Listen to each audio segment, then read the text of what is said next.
Well, hello everyone, and welcome to another BrainSnax, where you find bite-sized thoughts and tips and strategies that can help your personal growth while learning to live life on your terms. Now, this BrainSnax is actually a BIBX topic, or business in a box. And remember, this just doesn't center around business owners or people aspiring to be in a business, though of course we welcome you. This is also for anybody who's looking for tips on, a variety of things, having to do with self-help. Things such as emotional intelligence or organizational skills or time management. Basically, how to master the corporation of you, if you want to put it that way. So, this actually is, the message is mother approved, and this is going out to survivors of the darkness virus. Anyway, I'm not going to get into that, and you know who you are. Anyway, so let's go ahead. That's a bit of an inside joke, or is it? Anyway.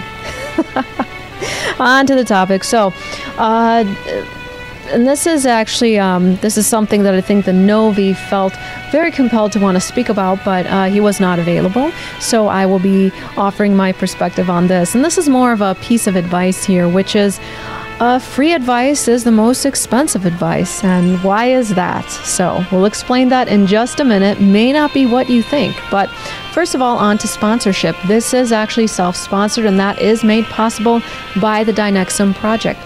Please reach out to us if you are interested in learning how to become self-sponsored and empower yourself. All right, so, first of all, according to statistics, I want to lay this down with data first before people start getting offended. Because, when I say free advice is the most expensive advice, people say, well, first of all, that's a contradiction. And then other people, they may get offended. They're like, what do you mean that's, the most expensive advice? I give free advice all the time. What are you saying? I just want people to put something into perspective. First of all, statistically speaking, 95% of the population, once they reach the age of 65 and over, are actually what they call struggling financially. And this is within the United States. So I'm referring to within the United States. Let's keep that in context here. Now, what does that mean? So that means if you were to walk outside, chances are it's a very, very big chance that the next person that you're meeting is most likely going to be in that 95%.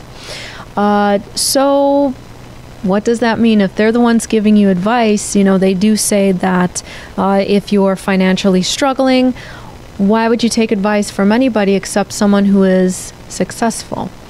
All right, so like I said, I understand that this might be offensive to some people, but hear me out. First of all, people also tend to, this is the problem, people also tend to take advice that they can get from people who are not really reliable resources.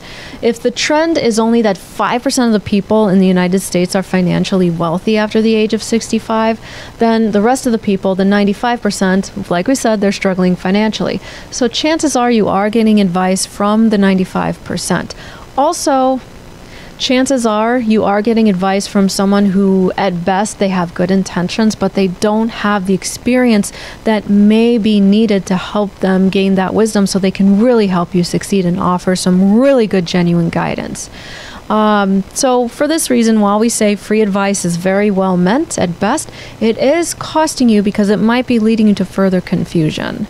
All right, now, also, there's a saying, too, that truly successful people are actually too busy trying to, shall we say, prove that they're right to talk to anybody else except other success-driven people. And those people, when they are talking to those people, they're talking to them about building things, creating things, and solving problems, or they're charging for their advice. All right, so does this mean that the more expensive something is, the better it is? No. So this also looks like I gave you a huge contradiction. But here's what it does mean. It means psychologically, the more you're willing to pay for advice, whether that's money or time to get this advice, because remember, time is money, money is time for a lot of people. So the more willing you are to pay for advice, whether it's through time or money, chances are you're going to feel that it's worth something, and psychologically, you're actually going to make more of an effort to actually use that advice, to actually put that advice so it works for something, makes a solution for you. So that's what we mean when we say that free advice is the most expensive advice, because in a way, people don't value free advice. So, hard lesson maybe.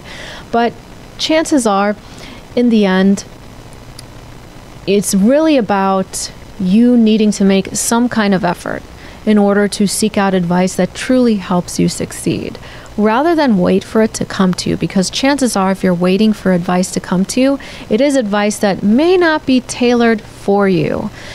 So you may have to make some effort to go out and get some advice that's really worthwhile. So anyway, what do you guys think? Do you think this is a hot debate in your circles of success, or do you think there's an easier solution to this? Do you people, I'd really like to hear your comments and your questions. Please message us or comment below. And if you want a more in-depth look into this topic, you can actually watch our shows on becomethesource.com. Until then, this has been another BrainSnax. I'm L1, and hope you guys have a great day.